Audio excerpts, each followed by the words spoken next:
তো গাইস সবাই দেখতেছি কড়াইতে করে ডিম ভাজে। তো আজকে আমি ছাদে আসছি, ছাদে ডিম ভাজবো, দেখি ছাদের কতটা তাপমাত্রা আছে সবাই দেখুন।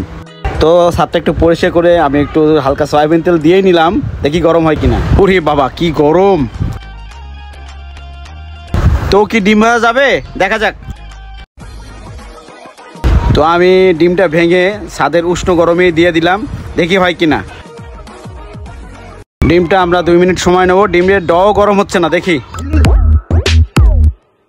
তো ছাদের যে হিট, এখানে আসলে ডিম ভাজা হচ্ছে না। আমরা এখন অন্য জায়গায় ট্রাই করবো আরেকটা ডিম দিয়ে, ঠিক আছে? এবার দেখি এখানে হয় কিনা।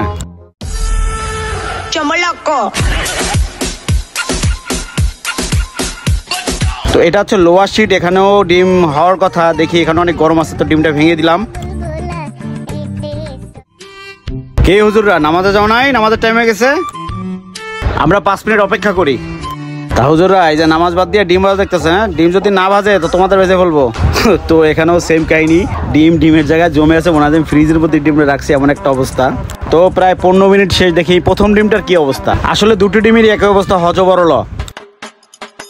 আমরা সময় নেব আরো 5 মিনিট, দেখি ডিম ভাজা হয় কিনা।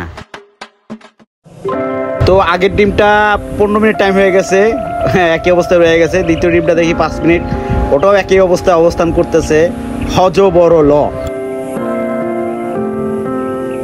তার মানে কড়াইতে তেল গরম করে তারপরে দিতে হবে।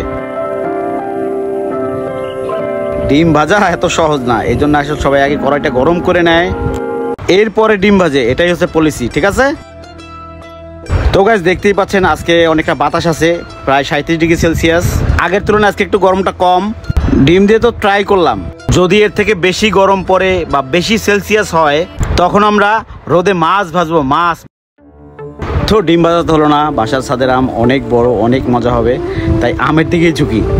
আমগুলো অনেক টক, তবে দুপুরে আম খেতে সেই মজা। একটা কামড় দিয়েই দেখি, অনেক টক। আচ্ছা একটা কামড়ই দেই।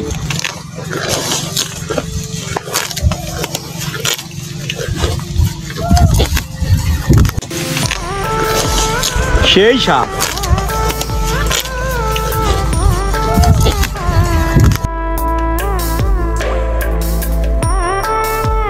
তো ছোটবেলা ছোলা সহ আম খাইতাম, তো আজকে সেই ছোলা সহ ট্রাই করলাম।